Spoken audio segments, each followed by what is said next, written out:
Would you ever just kill an insect that was in your house?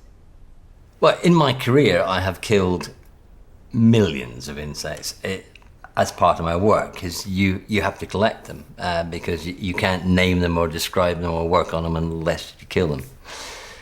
In my home, that's a different thing. If it's a bee that has come in by accident, or a wasp or something like that, I will catch it and outside it goes.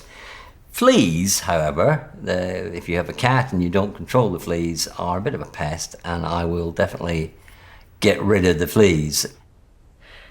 Eating insects has recently become quite fashionable. Is it a realistic solution to the problem of world nutrition, or is it just a flash in the pan, for want of a better phrase? I don't think it's a flash in the pan, because you can farm them in a very easy way, and as long as you can make the food available in a palatable form. I've eaten insects for years and years. Fry them up and grind them into flour and make, bread out of it. No, it isn't a flash in the pan. We will have to address this quite seriously in the next, 100 or so years.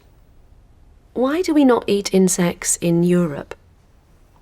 In the West, we tend to not eat insects, and lots of people say it's because the insects are dirty or they look funny or whatever.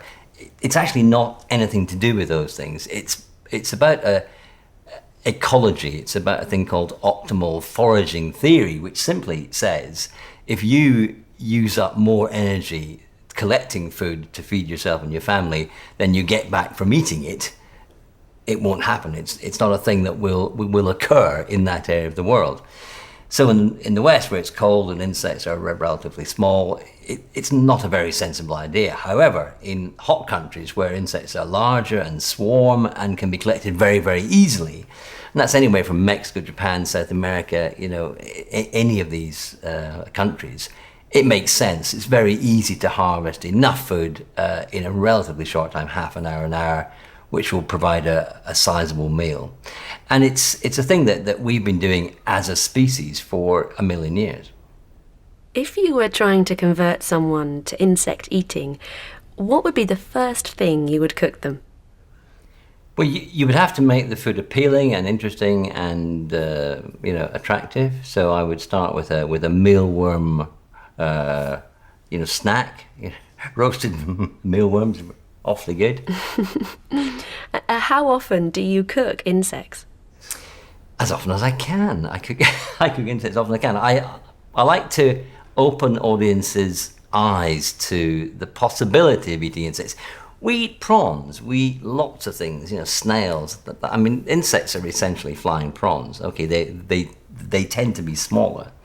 But I had an audience once in Oxford of 200 8 to 12-year-olds, and at the end of my lecture, I cooked up a big wok of crickets, fried them up with some garlic, a bit of oil, salt and pepper, handed them round, and the kids went wild. They ate the whole lot.